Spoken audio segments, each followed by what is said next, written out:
Come on down here. Hi, I'm here with Lorraine Warren, and we have a few minutes just to talk about, just to kind of talk about the truth behind what really happened in the Southington haunting on Meriden Road. Meriden Ave. Or Meriden Avenue. Now, what, on your perspective, I know the movie was loosely based on it. Very. What happened inside of that house that you can recall? Okay. Let me say this. We entered the home the morning after we were contacted by Carmen Snedeker and her niece, who was living with the family at that time. And we didn't know too much about it other than the fact that, you know, when she called, she was hysterical on the telephone. When we got there, Ed went right downstairs into the basement area. And I talked to her and her niece for a while. I don't think the husband had moved from New York State to Connecticut at that time. He had a transfer with his job. You see, the son was getting chemo at UConn Medical, and they were actually going back and forth, I think, more than once a week for that, for him. And that was taking its toll. So that's how they happened to come about renting this home that they rented. When Ed and I got into the house itself, we separated and Ed went downstairs.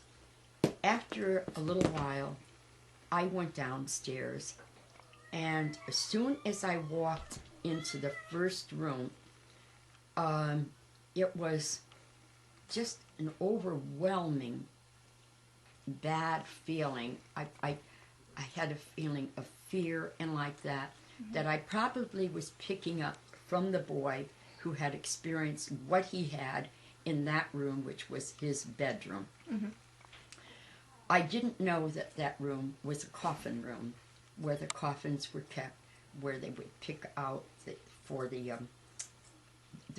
families would pick out the coffin.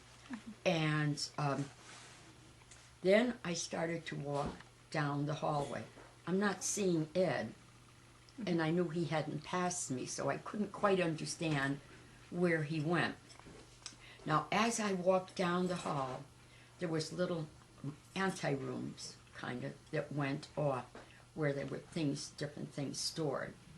I got down to the end of the hallway, and I looked to my left, and I could see the area where they brought the bodies in, and it was the double doors on that side of the driveway. Then there was two prep rooms, and one of them was a bloodletting area, and the other was where they would bring the bodies up for viewing. And I thought, oh my God, why would these trappings still be here for a family coming here with a young family? And it was kind of uncomfortable, but I thought, well, they're not buying the house, you know, they're just really renting here. And so I didn't say anything about that. I didn't address that part of the issue. But while I was in this area where they prepped the bodies, I had horrible bad feelings. And why should I have such horrible bad feelings when it was people who had passed, and it was people who were being prepared for burial? But a far more had exactly, I believe, had gone on in that area that the family was not aware of. For one thing, Carmen was not aware that she actually rented a funeral home. She was not aware of that when she did that. So then we went upstairs, and she began talking, and the niece began talking about the frightening things that were happening in the home. The one frightening thing that was happening in the home is that where the niece slept, which was on that main floor of the Yeah. house in a small bedroom. The covers on her bed would levitate off her. They would levitate right off her. And then you would see something under the covers besides her. And that really, that would terrify this niece that was living there with them. So this went on for a period of time. We asked the Catholic priest if he was the parish priest, if he would come and bless the house. And he did. He did come to bless the house, but it needed far more than a blessing of the house, because it just seemed to antagonize what was there. You could stay like the whole night, as we would do, in the home itself. When we were there, we would stay in the master bedroom. Not that we were sleeping, but we were there. And you would hear that chain hoist coming up by itself. So Ed went down there to see if there was anybody doing that. Excuse me, moving that chain hoist like that. There was no one. There was no one down there at all. He could actually see that actually happening at that time. Then there was these two people of science, and they asked Ed if it would be possible for them to go into the house and spend the night with us there in the home and see exactly what they, as people of science, would be able to pick up. They fled in the middle of the night. Did they ever say what they seen, or? They never ever contacted us again. They left in the middle of the night. They actually moved from the school that they were teaching in Connecticut. They moved to some place, we were told, in New York State to teach. So they were frightened. They were intimidated by what was there. Then we decided it would be best to talk to the bishop to find out what we could do. The bishop assigned two priests to come. One of the priests was an exorcist. The other was a very high-ranking clergyman, Catholic priest. And they both came there and said masses. They both wrote letters to the bishop that the house required an exorcism, but they didn't want to be the priest, to be picked to be the exorcist. Oh. And so the bishop assigned another priest as an exorcist, and the house was successfully exorcised. And I want the people who own that home today, which I told them that it was successfully exorcised, I want them to really, truly know that, because they shouldn't be experiencing anything in that house except the intrusion of the public, which I feel very, very bad for them regarding that. I feel horrible for that family. And so it was successfully exorcised. After it was successfully exorcised, there was a big tree out in front of the house. And it was strange. It wasn't a stormy night. It wasn't a rainy night. It wasn't a windy night.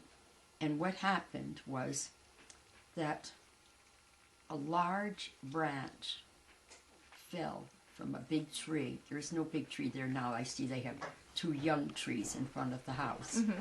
And it was this one big tree that fell, and it knocked out electricity in a large area of Southington. And that was right after the exorcism, after Yes, they it exorcised was. the house? And there was a town meeting that night, and they weren't able to do anything because of it. They had to. They weren't able to do anything at all because of that. They weren't able to hold a meeting. So, So, that's yeah. like really. so that basically is kind of, to give you an overview, otherwise I could be here for 2 hours telling you everything that actually happened and took place in the house. But that's basically what happened. There were masses said, there was an exorcism said, there was a blessing done. There was everything done in stages where the Catholic Church was concerned for their welfare. So, thank you very much. What do you think of the new movie that's out? That's supposedly based on like. I didn't see the movie, dear, and I feel it's very loosely based on the real truth of what happened there, Okay. because of the fact that there was I had nothing to do with that at all. Okay. And then how about that show, A Haunting? Did you ever see that one, the version, The Haunting in Connecticut? They showed it on like the Discovery Channel. Yes. How did they depict it? That wasn't as bad. Okay. I understand. I think it dealt with a lot more fact than this. Okay. But unless you're really dealing with the people who spent the time to research and all the weeks that you spent there, it's hard to feel that there was anything really truthfully factual about everything that took place there. Okay. And what would be your recommendation for if there's anyone that's experiencing any kind of hauntings going on in their house or are very uncomfortable in their house? Do you have any advice to give these people? I think the best thing to do is usually, if they're people of faith, is to have the church come in and whatever their belief system is to have the home blessed or exercised, whatever is needed. But don't let things like that just go. Okay. So Lorraine? thank you very much. I have one question for you. Okay. Could you explain why the church would not admit that an exorcism was done at that house? I didn't know until Channel 30 told me. I didn't know that. That's commonplace, where the Catholic Church is concerned. I can understand why it would happen. They don't want everybody who has a haunting in their house to, to think that they're going to okay an exorcism of the home. They're not going to do that. But it was successfully exorcised, and I do know the priest that exorcised, and I do know the other 3 priests who went into the house. Thank you very much. So there were 4 Catholic priests and involved in the case. So, and I know all of them, and so it's, in fact, one of them, who was the exorcist, had contacted me and wanted to know what was going on, Yeah. regarding this movie. And I said, nothing I have anything to do with. Yeah. No. So. No. Well, thank you very, very much. You're welcome. So, yeah.